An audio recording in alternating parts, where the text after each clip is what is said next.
Dobrodošli u kratak video gdje ćemo objasniti kako se rade drop-down liste u Excelu.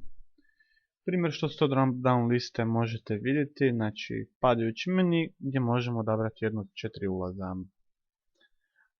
Postoje 3 načina kako možemo najbrže, najlakše i najefikasnije napraviti drop-down listu, a to je kliknemo na polje gdje želimo da drop-down lista bude.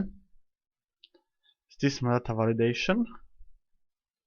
U settings validation kriterija odaberemo lista.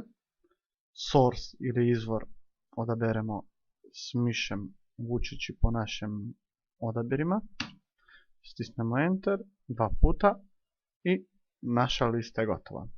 To bi bila prva lista u koju vidite nismo odabrali niti jedno prazno polje. Druga lista gdje moramo imati jedno uključeno prazno polje, znači ponavljamo postupak, stisnemo na data validation, list, ali ovdje imamo kvačicu ignore blank.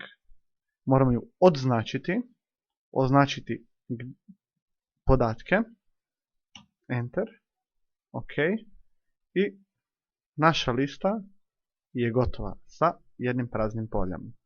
I treći način, ujedno i najlakši i koristiti ga je najbolje samo za kratke i brze menije. Opet stisnemo list i na source, izvor, ne označimo ništa, nego ručno pišemo tekst koji želimo da nam dođe u drop-down listu. I gotovo. Hvala vam, to bi bilo sve za danas, vidimo se sljedeći puta.